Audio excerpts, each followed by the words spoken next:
It was almost a year ago now that Indian Prime Minister Narendra Modi came to Washington, came to the White House. Welcome, Mr. Prime Minister. For an elaborately staged state dinner that was part of a multi-year effort by the Biden administration to court him. I've long believed that the relationship between the United States and India is will be one of the defining relationships of the 21st century. This is an enormous priority for the United States. Greg Miller is an investigative foreign correspondent for The Post. And at this state dinner, they pulled out all the stops. They flew in a chef from California to preside over a vegetarian menu for the vegetarian Indian Prime Minister. There were lotus flowers on all of the tables on the South Lawn at the White House, which symbolize Modi's party in India. And there was a star-studded list of guests, including celebrities and many of Washington's most important players. And almost at the same time that this is happening in Washington, D.C., an officer in India's intelligence service is issuing kind of final instructions for an assassination plot against one of Modi's most vocal critics in the United States. Did it affect my life? Yes. That's Gurpatwant Singh Panoon, the target of this assassination attempt. Panoon is a Sikh activist and a lawyer. He's also a U.S. citizen who moved here from India for college in the 90s. We reached him in New York State and asked him about how things have changed for him since this attempt on his life last year. I'm very careful in planning my day, where I go, how I go, and what public meetings and what public gatherings I attend. And this feeling has been following Panoon. Today or tomorrow, India is going to kill me. Exclusive reporting for The Post has now uncovered the most explicit evidence to date showing that India's spy agency directed this attempted assassination. Greg and his colleagues, both in the U.S. and in India, have interviewed dozens of high-ranking officials, activists, and targets to uncover key details. India has denied or tried to downplay any connection to this assassination plot. But our reporting really shows that India was very deeply involved in these operations, both in the United States and Canada. This reporting is coming out as Modi campaigns across India, seeking a third consecutive term. He's made some incendiary speeches that reflect his brand of Hindu nationalism, a brand that sees Sikh activists like Panoon as enemies of the state. This juxtaposition of these events, this assassination plot, this elaborate state dinner, this is a kind of a fundamental test for the United States and for the Biden administration. It's pitting professed American values, which have to do with human rights and the dignity of people and their safety, against strategic interests.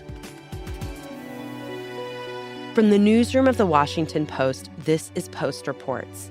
I'm Elahe Izadi. It's Tuesday, April 30th. Today, how India tried to take out a dissident on U.S. soil. Greg shares his reporting and pulls back the layers to explain why this plot marks a stunning development of how India operates on the global stage.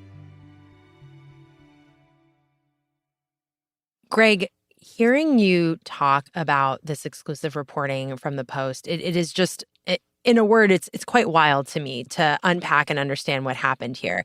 Can you take me through the beats of this failed assassination attempt in the United States last year? First of all, let's just start with who was the target? The target is a lawyer and a U.S. citizen.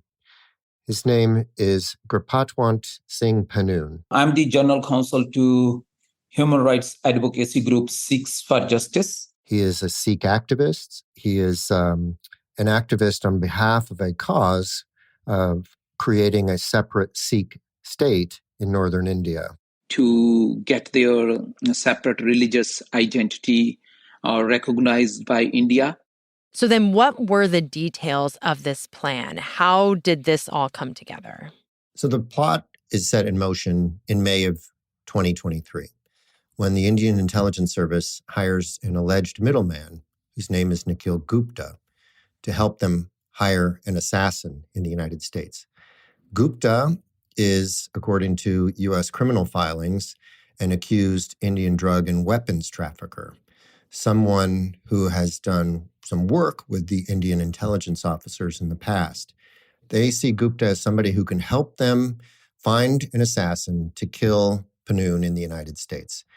Gupta, in turn, makes contact with somebody he believes is a drug and weapons trafficker already in the United States, according to the U.S. charges in this case. That's not exactly who this individual is. It turns out that the person Gupta's been in touch with is secretly an informant for the Drug Enforcement Agency in the United States. So this plot has a problem from the very outset. The Indian government doesn't realize this at the time. It only becomes clear later on. So wait, the U.S., from your telling, it sounds like they are in on what's brewing here, that someone has planned a hit of someone on U.S. soil. So when did the U.S. government realize the extent of this assassination plot? So as this is unfolding in June, it takes a while for the United States to piece this together. It does not happen while Modi is at Washington. It does not happen while he's at the state dinner. In fact, at that point, the United States sees this as a weird drug criminal case, as somebody trying to arrange a hit in New York in connection with the operations of some criminal syndicate. They don't necessarily see at that time that this is, in fact, an operation being spearheaded by the Indian Intelligence Service. That's not something they really, really understand until Gupta's in custody, they have his devices, and they have a lot more evidence showing that he is doing the bidding of the Indian spy service. So, Greg, you had mentioned the Indian Intelligence Service. Can you tell me more about what that looks like? Who is that and what do they do? So the Research and Analysis Wing is India's main foreign intelligence service, their equivalent of the CIA. Reputationally, it hasn't been very well thought of for a long time. I mean, not a player in Europe or the United States or North America. Under Modi, that's kind of changed. They've gotten more resources, become more aggressive, and been kind of deployed as a weapon against the Indian diaspora, including and especially against Sikh activists and Sikh extremists around the world. And so then, Greg, can you talk me through how you and your colleagues have been able to verify that this is what took place? Yeah, so, for starters, there is a criminal case here. The middleman, Nikhil Gupta, has been charged with being part of this murder for hire conspiracy. The bigger questions surrounding this have been all along, how high does this go in the Indian government? And so that's where we have focused all of our reporting. What we did was, through interviews with current and former officials in India, in the United States, and in other countries, work to identify who was working with this middleman and who, within the Indian government, in Modi's inner circle, was connected to these operations. So how high did this go? Who did know? That's a question that I think U.S. intelligence and law enforcement agencies are grappling with even now. And the answer is complicated. There is evidence, direct evidence, that an officer in India's intelligence agency was responsible for orchestrating this assassination plot in the United States. He's not named in the U.S. indictment. He's referred to only as a co-conspirator. We were able to, through sourcing and interviews, identify that co-conspirator as Vikram Yadav. So you have this mid-level intelligence officer in India's spy service directing this operation from India. How high it goes beyond him gets more murky. U.S. intelligence analysts looking at this plot, they have assessed that the head of the Indian Intelligence Service authorized these operations. This was somebody named Sumant Goel. He was the head of India's spy agency at the time. U.S. spy agencies have assessed more tentatively, with slightly less confidence, that Modi's national security advisor Ajit Doval, also likely knew about these operations, at least the idea that India's spy agency was going to be pursuing and trying to kill Sikh activists outside India. We tried to reach Doval and Goel for this story, called them repeatedly, sent messages to them repeatedly, got no response. We asked the Indian government to reach them, and they never responded to any of our requests. The trick is, the United States, the officials that we've talked to, acknowledge that they don't have smoking gun proof of their direct complicity in this plot. These are analytic assessments that U.S. agencies have reached based on their understanding of this plot, how the Indian system works, and the extraordinary unlikelihood that mid-level people within the Indian intelligence service would advance a plot with so many risks without cover from the very top. And by the way, we also, in India, spoke with current and former officials of that government and of the Indian intelligence services who are aware of this plot, have direct knowledge of this operation, this assassination attempt. And they confirm everything that we've learned from the sources that we've talked to in Western governments, including the United States. I have a lot of questions about the United States government's involvement and knowledge about this, but before I get to that, I am curious if we were to just step back and think about targeting dissidents abroad. This is something that I've heard just, by reading the news and paying attention to what our colleagues report that other governments do. I'm aware of, those sorts of attempts by Russia and Iran and other countries. Is this an escalation on the part of India? Is this in the norm, or does this signal something distinct or new about the Modi government? I think that this is an alarming escalation, and it tells us something very significant about the Modi government.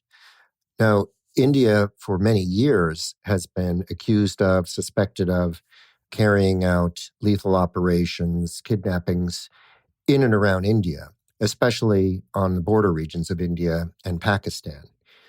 The idea of India launching an assassination plot, not only in a Western government, but in the United States, I think that's what has stunned Western security officials more than anything else here. Mm-hmm. I did want to understand more about why Modi's government in particular would be targeting Sikhs at home and also globally and in Canada and the United States. What's at the root of that? So I would say there are a few things there. One is that this reflects a mindset that took root in the 1980s when there was a great deal of violence in northern India. Many thousands of people were killed in insurgencies and in crackdowns by the Indian government against Sikhs who at the time were trying to establish a separate state, much the way that Pakistan was partitioned and became a Muslim state. There were huge events during this period.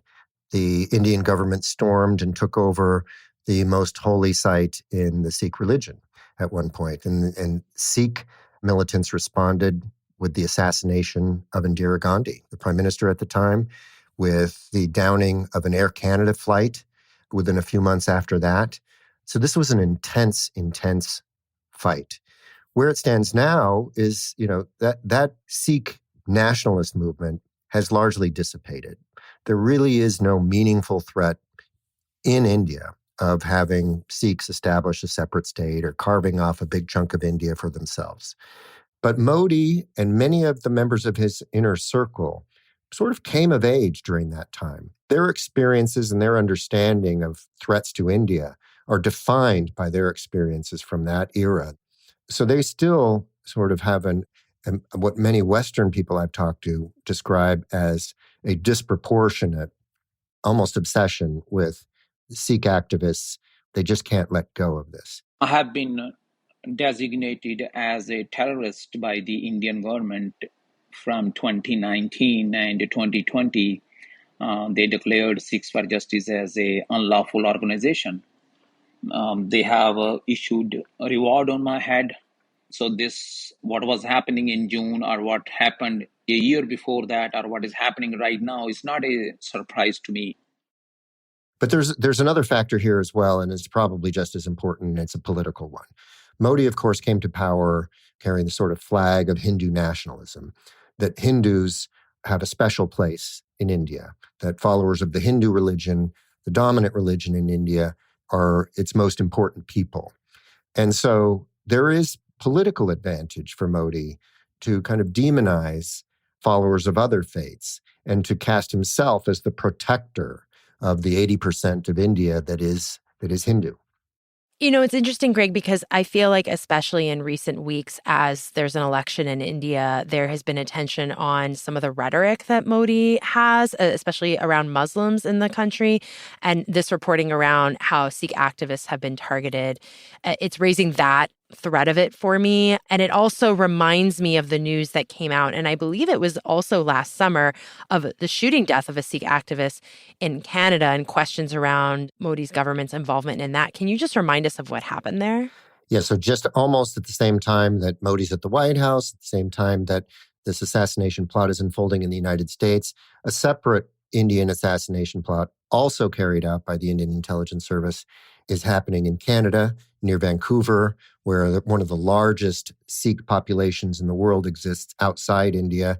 A Canadian named Hardeep Singh Nijjar was killed, gunned down, shot dozens of times as he was driving away from a Sikh temple in British Columbia. Over the past number of weeks, Canadian security agencies have been actively pursuing credible allegations of a potential link between agents of the government of India and the killing of a Canadian citizen, Hardeep Singh Nijjar. That's the Canadian Prime Minister, Justin Trudeau, and he's stepping forward and essentially accusing India of being complicit in that plot. He's pinning this on the Indian government in a very public way. Any involvement of a foreign government in the killing of a Canadian citizen on Canadian soil is an unacceptable violation of our sovereignty. It is contrary to the fundamental rules by which free, open, and democratic societies conduct themselves. The Canadians go on to expel the top-ranking Indian intelligence officer from Canada. This is a very direct confrontation between the Canadian government and the Indian government over an assassination that happens in Canada. And what the Prime Minister is saying there is like a really fundamental point. He's talking about this is a violation of Canadian sovereignty. This is a country of laws. There are ways that countries are supposed to interact with one another. Sending hit teams into other countries is not how any of this is supposed to work in the global order.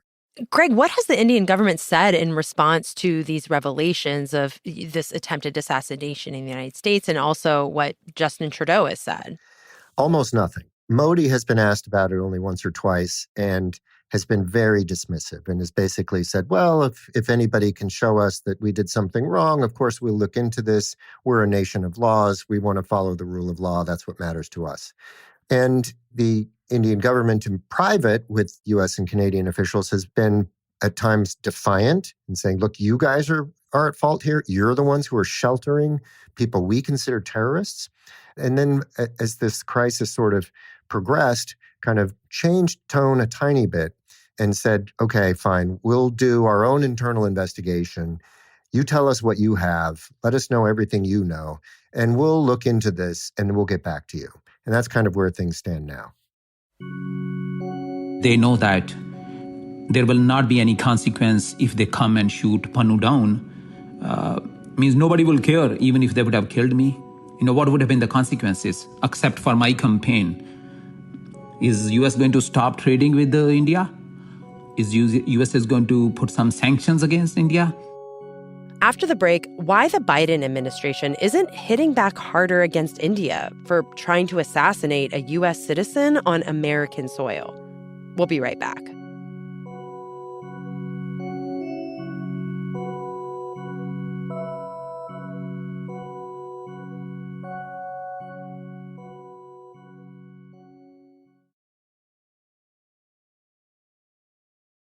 I want to go back to this particular failed assassination attempt and how it was foiled. And in your telling of it, it was an agent of the DEA. The U.S. government essentially stopped it, is what it sounds like. And so I'm trying to understand, where does the United States stand within this? Because on the one hand, they are actively, it sounds like, maybe covertly trying to thwart these attempts on a U.S. citizen. But on the other hand, I haven't heard the sort of tough talk from President Biden that maybe I heard in that statement from Justin Trudeau, the Canadian Prime Minister. You're exactly right. The United States approach has been very different from the Canadian approach. The United States has tried to contain this crisis, has focused on avoiding a bigger rupture with India. India is too important to the United States strategically to burn up the whole relationship over a failed assassination plot, as bad as this was and as frightening as this was. So the United States has been trying to prod India behind the scenes, but hasn't done anything so far to punish India, hasn't expelled any Indian intelligence officers, hasn't put any financial sanctions on Indian government officials, has taken no steps to penalize the Indian government, at least not yet. Can you say more about why they appear to be holding back? What is it about this relationship that makes it so important that the U.S. government wouldn't be willing to risk torpedoing it completely over this? So there's a longer answer and there's a shorter answer. The shorter answer is so short it's just one word, and it's China. It is concern about this dawning era of global competition in which Western governments are very concerned about competing with China, about what China's intentions are, what China's capabilities are. And so the United States and other U.S. allies see India as an important democratic partner in this competition with China. And they don't want to push India away.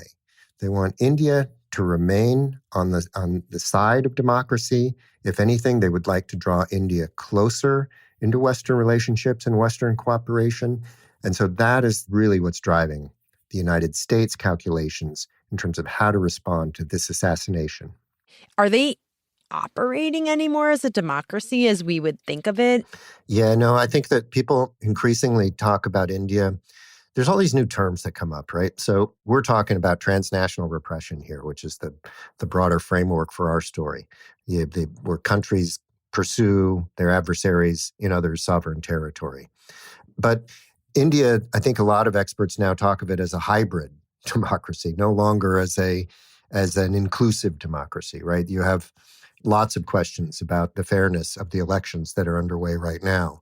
In Modi's tenure, a great deal of new troubling authoritarianism. India has become stronger economically, has a lot more clout, but is far, far more authoritarian. Journalists get jailed. News organizations are expected to kind of support Modi and his party or pay the price. And activists, critics, this is a government that will take extraordinary steps to silence them. India is following the footsteps of the authoritarian regimes, and they have proved it that they are willing to kill U.S. citizens on U.S. soil for their activism, for having a dissenting political opinion. Even though this assassination, this plot was botched, it just sort of exposed terrible tradecraft on the part of India's intelligence service. In some ways, it will have accomplished what it was intended to accomplish, which is to make Sikh activists look over their shoulder. Sikh activists wonder, could I be next? Am I safe? Should I be doing what I'm doing? And basically, this has a chilling effect on anybody who is critical of the Modi government. In many ways, this has played to Modi's political advantage. We talked about how an election in India is underway. Modi is widely expected to be headed toward a huge triumph, a huge victory, a very comfortable victory. At a very, very recent campaign event, Modi literally talked about how this is a new India. This is a stronger India. We are now tough guys. ये नया भारत घर में घुसकर मारता है. Modi, in his own words, says this new India comes into your home to kill you. They're not apologizing for any of these operations. To the contrary, his status as a strongman has only been strengthened by the idea that he and his government are willing to do things that other governments in India's history did not.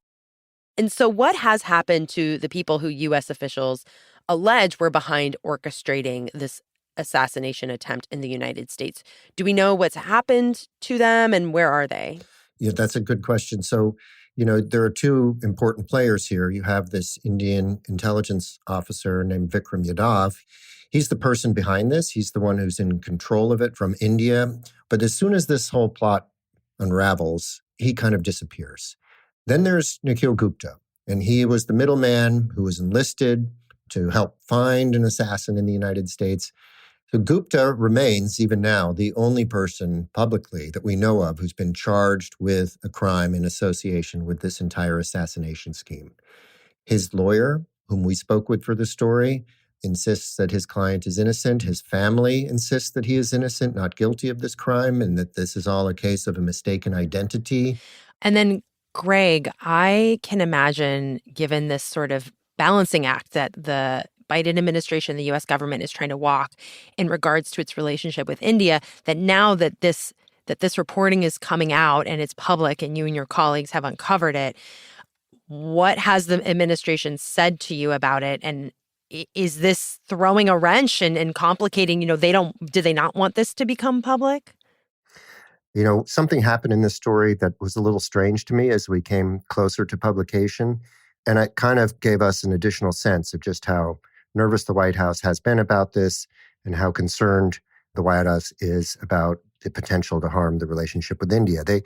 Just within the last several days, we learned that the White House had actually warned the Indian government that the Washington Post was close to publishing some important new revelations about this case, including identifying the Indian intelligence officer who was directly connected to the assassination plot. I haven't had that happen that I know of in my career, in many, many years of covering national security, both in Washington and overseas. For the White House to give the Modi government a heads up was concerning to some of us at the Post, but it tells you how concerned the White House is about protecting that relationship. Wow. And then just looking ahead, what will you be looking to as these revelations come public? And also within this relationship, the way these attempted targeting killings play into it? So there's two parts of that question. And I think one is, so does exposing this, does the fact that India really screwed up here, got caught trying to carry out an assassination in the United States and was exposed by this, will this prompt kind of a retreat on their part? Will they peel back? Will they rethink how aggressive they've become operationally in going after Sikh communities in the United States and Canada and other places? It's hard to know. I mean, I can't imagine that they would be eager to try to carry out another hit in a Western country.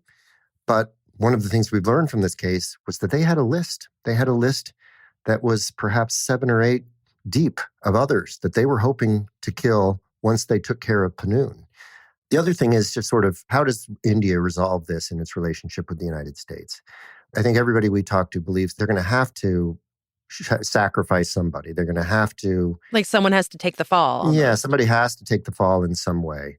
Perhaps that ends up being the former head of their intelligence service who has already stepped down from his job.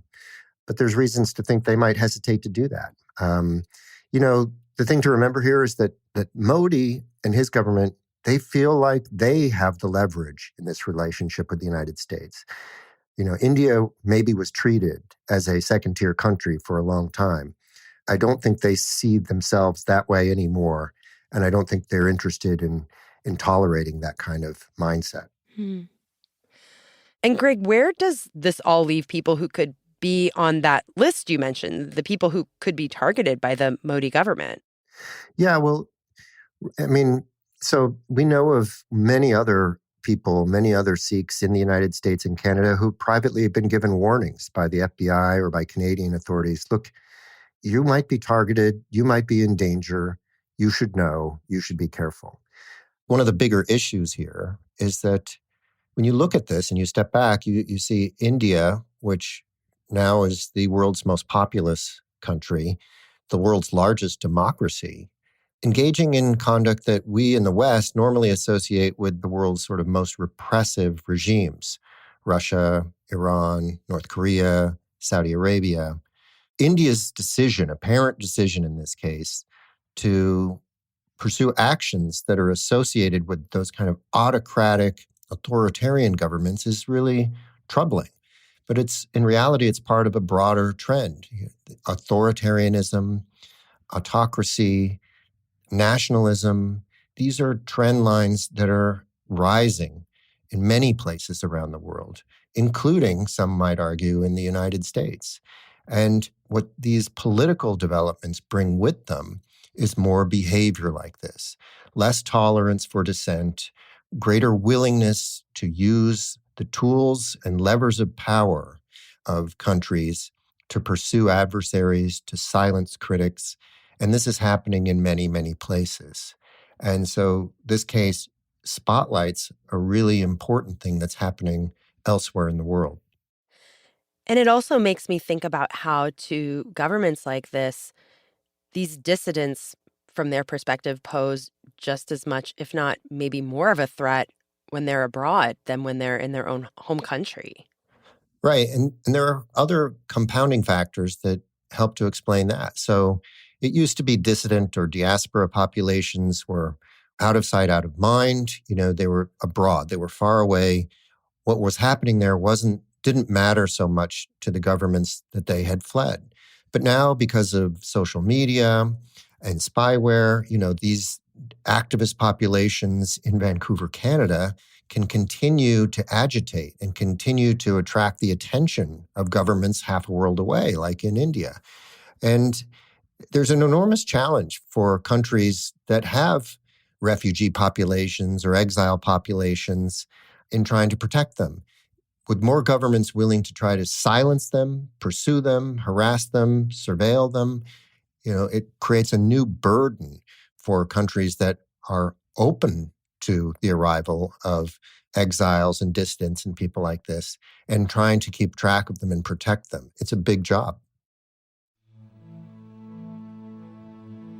Did I feel that I'm not safe in America?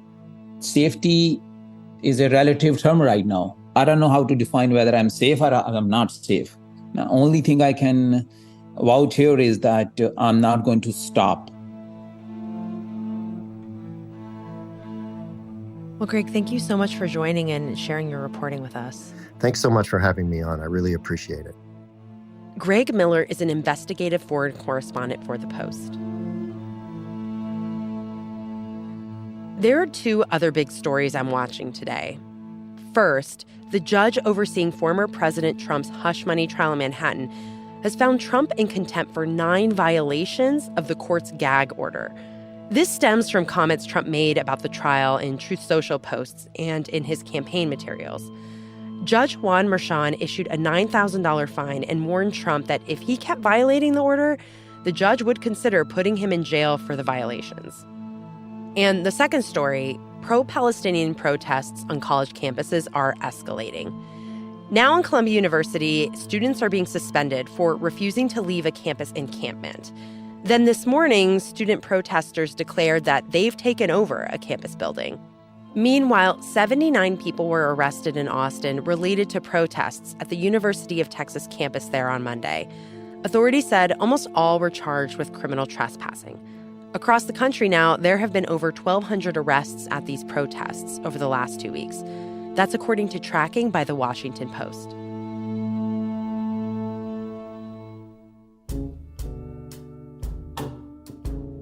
That's it for Post Reports. Thanks for listening.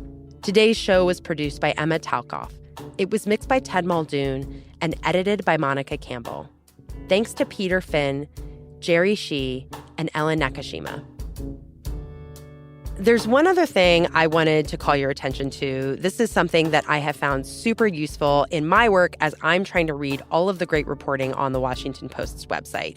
When I don't have time to read something, I listen to it. Almost every article the Washington Post publishes has a little headphone icon on it. So if you just go to the top, you can click on that and you will sometimes either hear the reporter or columnist or a computer-generated voice reading the article for you. And now we are serving up those audio articles every day for you to listen to in Apple Podcasts. This feed in Apple Podcasts is a special offering for subscribers of The Washington Post. All you need to do is search for the Washington Post channel on Apple Podcasts and connect your subscriptions. And if you've not subscribed, just head to washingtonpost.com/subscribe. I'm Elahe Izadi. We'll be back tomorrow with more stories from the Washington Post.